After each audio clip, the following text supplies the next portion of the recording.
You've been growing your hair out, layering it, softening it, and somehow it still feels heavy, dated, or just off. If that sounds familiar, you are not alone. Nobody tells women over 65 the truth about layered bobs. Until now. I researched the worst style and beauty mistakes and youth-boosting fixes for mature women so you get simple, proven transformations that work instantly. Today we are perfecting the soft layered bob. And by part 3, you will want to pause this video, walk to your mirror, and take a long look. I mean it. We are covering 5 mistakes that are aging your bob without you even knowing it. Mistake 2 is the one your stylist is probably making every single time. And the very first mistake? I see it on almost every woman who walks into a salon after 65. Let's go. 1. The length mistake that flattens everything. Have you ever walked out of the salon feeling like your bob looked perfect, and then 2 weeks later, something shifted and you could not figure out what? That is not your imagination. That is a length problem. And it is the most common soft layered bob mistake I see on women over 65 right now. Here is the surprising truth most women never hear. When a layered bob sits too long, past the collarbone, it starts pulling downward on your face. Gravity does the work your stylist should have prevented. The layers lose their lift. The softness disappears. And what was meant to frame you starts to drag you. This is the one thing I wish someone had told me about sooner. Length is not just about how much hair you have. It is about where the weight falls on your face. Your bone structure is already beautiful. Your jawline, your cheekbones, the elegant way your face is shaped. But when the bob hangs too long without strategic internal layering to support it, all of that gets buried. The length pulls the eye down instead of up. And that single shift adds years. The fix is not dramatic. You do not need to go short. You need your longest layer to end no lower than the bottom of your earlobe, and ideally right at the jaw. That is where the magic lives. That is the length zone that lifts. If you are still wearing your bob grazing the collarbone, swap it for a jaw-skimming length. The difference reads immediately on your face and on camera. This one is everything. Ask your stylist for a jaw-length perimeter with interior layers that graduate softly upward toward the crown. That word, graduate, is your maintenance key. Graduated layers hold their shape between appointments and do not collapse into a heavy curtain the way blunt lengths do.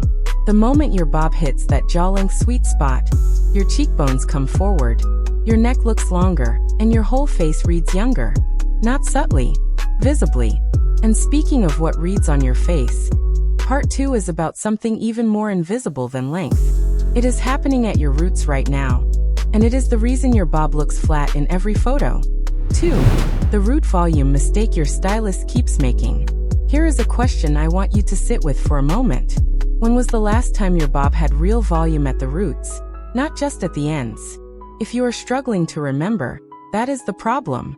Most women over 65 with layered bobs are losing their lift at the crown, and they blame the haircut. But 90% of the time, it is not the cut. It is the root technique, and your stylist may be the one responsible. Here is the surprising truth. Fine or silver hair after 60 loses cortex density.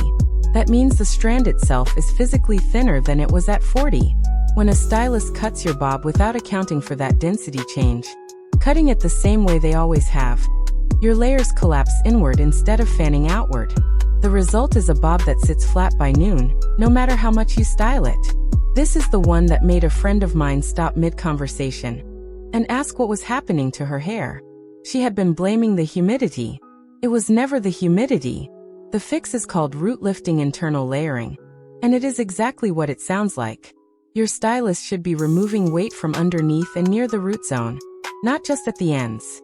That internal weight removal allows the outer layers to lift away from the scalp instead of laying flat against it.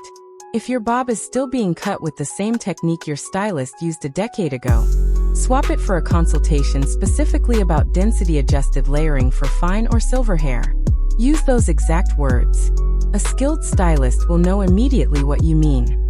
For maintenance, ask about a volumizing gloss treatment at your next appointment. One treatment every 6 to 8 weeks can add enough visual density to your strands that your layers hold their shape between cuts. Your natural elegance deserves hair that matches it. And when your root volume is working with your bob instead of against it, You will feel it the moment you catch yourself in a mirror. Because part 3 is about something that has nothing to do with volume, and everything to do with the shape of your bob at the back. And most women have never even thought to look there. 3. The neckline mistake that ages your whole silhouette. Nobody looks at the back of their own head. That is exactly why this mistake has been aging your bob for years without you ever knowing. The neckline of your layered bob is one of the most powerful visual tools you have. And for most women over 65, it is either being ignored or handled completely wrong. Here is what is actually happening. When the neckline of your bob is left heavy, blunt, or unfinished at the back, it creates a visual weight that pulls your whole silhouette down. From behind, it reads as wide and heavy. From the side, it reads as dated. And on camera, which is how most of us see ourselves in photos now, it adds bulk right where you least want it. Honestly, a neglected neckline is the one thing I wish someone had pointed out to me before I spent a decade wondering why my hair never quite looked right from behind. The fix is a beveled neckline, and the word matters, so write it down. A beveled neckline means the hair at the nape is cut at a soft inward angle rather than a hard horizontal line. That angle creates a visual taper. The taper makes your neck look longer. A longer neck makes your whole face read younger. This one is everything. If your stylist is still finishing your bob with a blunt or squared neckline, swap it for a beveled or tapered finish. The shift in your silhouette is immediate, and it costs nothing extra. This is different from a shaved neckline. You are not losing length. You are losing the heaviness. And that is all it takes. For maintenance, ask your stylist to clean the neckline lightly every 4 to 6 weeks, even between full cuts. A tidy beveled neckline keeps your bob looking intentional and styled even when the rest of your hair is growing out. Your silhouette has always been this elegant. The right neckline just lets it show. And if you thought the neckline was the surprise, wait until part 4. Because the next mistake is something most women are doing every single morning, and it is happening before they even pick up a styling tool. 4. The parting mistake that changes your whole face. Every single morning, before the heat tools, before the product, before any of it, you make one decision that shapes how your entire face reads for the rest of the day. Your part. And most women over 65 are getting it wrong. Here is the key insight that changes everything. As we age, the hairline shifts, the temples thin, the crown softens, and the part line you have worn for 20 years may now be actively working against your face shape instead of for it. A part that used to flatter you at 40 may be exposing thinning at the temple and pulling your face into a longer, narrower shape by 65. This is the one that no one talks about, and it is sitting right there on your head every morning. The fix is a shifted deep side part, and it does not mean going dramatic. Even moving your part 1 inch to the side of its current position creates a completely different silhouette. A deeper side part adds diagonal movement across your forehead. Diagonal movement breaks up any heaviness. It creates the illusion of width at the cheekbones. And it draws the eye upward, which is exactly where you want it. If you are still wearing a centered or slightly off-center part out of habit, swap it for a deeper side part positioned above your eyebrow arch. Not above the center of your eye, but above the arch. That specific placement activates your bone structure in a way a center part simply cannot. This is the one that made 3 of my subscribers message me in the same week, saying they looked 5 years younger and had not changed a single product. Just the part. Yes, that's simple. Ask your stylist to press the part into your hair during your next blowout or cut, so it sits naturally before you ever style at home. Training a new part takes about 2 weeks of daily gentle encouragement with a fine-tooth comb. That is your maintenance tip. Patience plus a comb. And now that your part is working for you, part 5 is going to cover the one styling mistake that undoes all of it the moment you add heat. It is more common than you think, and it happens in the first 60 seconds of styling. 5. The heat styling mistake that undoes your entire bob. You did everything right. You got the right length. Your neckline is clean. Your part is perfect. And then you pick up a round brush, and in 60 seconds, your bob stops looking like a bob. This is the heat styling mistake that most women over 65 are making without ever realizing it, and it collapses everything your cut was designed to do. Here is the truth your stylist almost never says out loud. Fine and silver hair after 60 is more porous than it was at 40. High heat penetrates it faster and strips its moisture almost immediately. When you overdirect your layers outward with a large round brush trying to add volume, you are actually flattening the interior layers against the scalp and puffing only the ends, which creates the exact mushroom shape that makes a beautiful bob look dated and heavy at the same time. I used to wonder why salon blowouts always looked better than anything I could do at home. This was why. The fix is counterintuitive and it works immediately.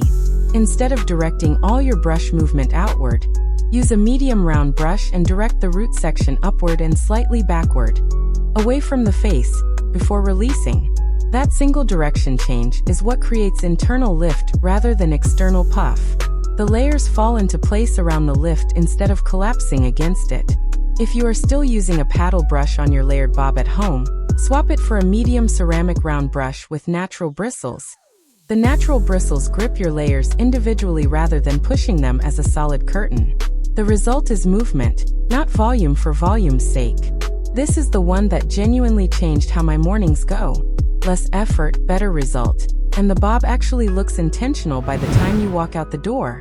For maintenance, finish every blowout with a cool shot of air to seal the cuticle. 15 seconds of cool air sets your layers in place and adds up to 4 hours of extra hold. Your beautiful eyes have always deserved a frame this good. Now your bob is finally giving them one. You just learned 5 soft layered bob mistakes that most women spend years and hundreds of dollars trying to figure out on their own. And you got all of it in one place today. You didn't just watch a video. You changed how your bob is going to look the next time you sit in that salon chair. Now I want to hear from you. Drop a comment below. Which of these 5 mistakes were you making without knowing it? Was it the length pulling you down? The neckline nobody ever told you to check? I read every single comment, and your answer helps me make the next video even more useful for you. Next time, we are covering the one color mistake that makes silver and gray hair look dull and washed out instead of luminous. And the fix is simpler than anything you have tried before. Like this video, subscribe to Timeless Wisdom Path, and I will see you in the next one.